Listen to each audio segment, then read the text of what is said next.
The topic I chose to talk about today is how we can be more green. Life is very busy for many of us, so busy that we don't stop to think about how we're treating our planet. Being green may sound like an overused cliche, when in fact it's really valuable in taking care of the world that we live in. We only get one world, so we might as well take care of it as it has cared for us over many years. Today, I'm going to talk about 3 easy things that you can do to be green. They are not time-consuming and can fit easily into a cramped schedule, which many of us have. The first thing that you can do to be more green is to change your light bulbs. You might say, light bulbs? What significance do light bulbs have?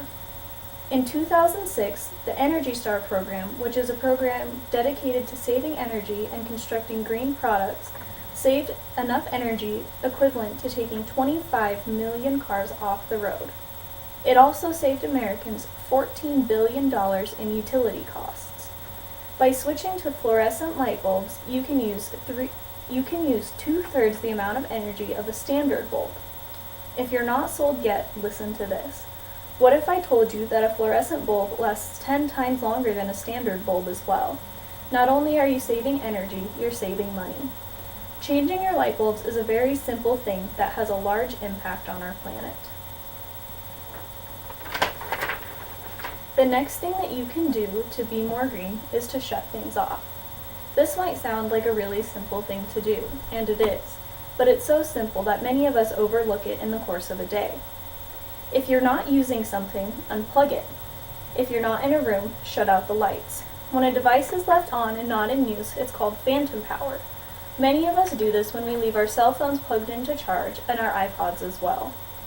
Phantom power alone drains $4 billion annually, and this is only from the United States. Can you imagine how much money is being drained across the world from phantom power? As a girl, I can attest to the fact that I leave my straightener or curling iron on almost daily. Another thing that many Americans do is to leave their phones plugged in long after they're charged. This is true of computers and tablets as well. It's something that we don't consciously think about doing, and when we leave the house, we leave it all plugged in. Turn it off, shut it down, and unplug it if you aren't using it. This is a simple but effective way to lower power consumption and to be greener.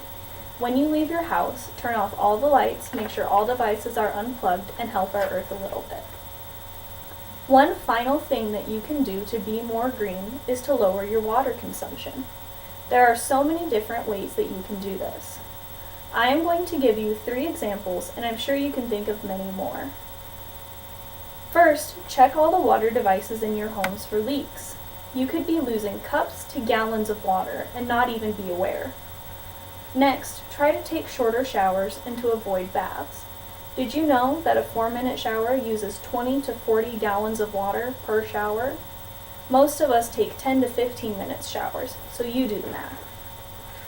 Also, turn the water off when you're brushing your teeth. Wet your toothbrush, shut the water off, finish brushing your teeth, and then turn the water on to rinse. This method can also be applied to when you're cooking and rinsing food. Rinse the food, shut the water off, and then rinse again. As you can see, being green isn't difficult. Doing small things throughout our days lower greenhouse gas emissions and let our planet breathe. Remember, we only get one planet, and we need to do our best to nurture and preserve it. Don't be mean, go green. You can do this by changing your light bulbs, lowering your power consumption, and lowering your water consumption.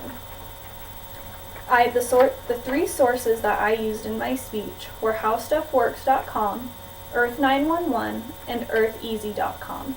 Thanks for listening.